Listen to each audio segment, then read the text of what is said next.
So many times we're fed history, history, history, but then they separate Black history from American history as if the two are different things. The truth is, Black history is American history, and I've got the perfect example of how.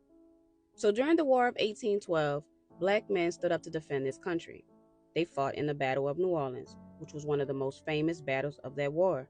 But even after everything they did, they were almost completely erased from the books. So let me tell you their story. So the Battle of New Orleans took place during the War of 1812. And just to back up for a second, the War of 1812 was basically when the British tried to take America back after the Revolutionary War.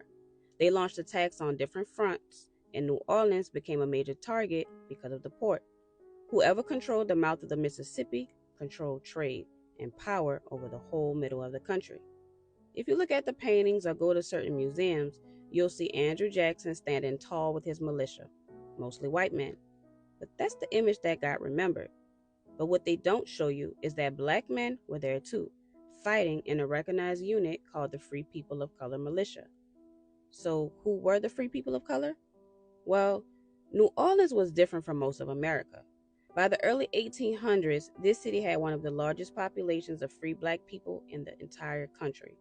Some bought their freedom after years of work, some were freed directly by their enslavers, and under Spanish law, there was even a system where a person could pay for freedom in installments. And then there was the placage system, arrangements between white men and women of color, sometimes formalized at quadroon balls. Now, let's be real. Racial mixing happened everywhere, but in most places, those children were still enslaved. In New Orleans, many of them were recognized, provided for, and legally free. And that's how you ended up with such a big, visible community of free Black people here in New Orleans, a community that eventually began calling themselves Creoles. And Creole is a complicated story in itself. But for now, just know they were educated, multilingual, skilled, and strong enough to form their own identity. They weren't just surviving, they owned land, ran businesses, and because of New Orleans' colonial past, free Black men here had also built a tradition of serving in the militia. By the time America took over Louisiana, hundreds of them were already trained and disciplined soldiers. So when the British came, they were ready. Many were even refugees from Haiti who had already fought in a revolution before arriving in Louisiana. In December of 1814, they joined a dangerous night attack on a British camp that slowed them down. And in January 1815, during the big battle itself, about 150 free Black soldiers stood on the right flank of Jackson's line, holding their ground. They fought with so much courage that even Jackson praised them. But after the war, here's the contradiction. Those same men who helped save the city weren't allowed to march in the parades. The land they were promised for their service never delivered. And within months, the unit was disbanded because white residents didn't like the idea of trained, armed Black men walking around New Orleans.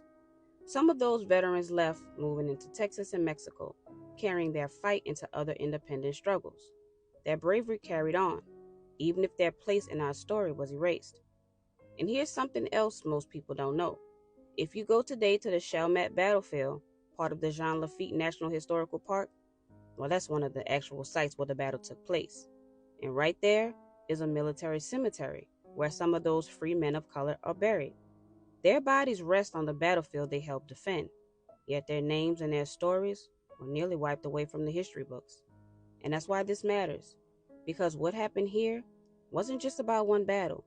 It's part of a bigger pattern we see over and over. Black people fight, build, and lead, and then get erased, pushed aside, or betrayed once the crisis is over. You see it here, you see it after slavery ended, you see it during Reconstruction. Same story, different chapter.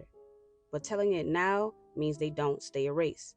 These free men of color defended New Orleans, and their legacy deserves to live. Remember to comment, like, and share, and subscribe for more stories that they won't put in your textbook. Peace.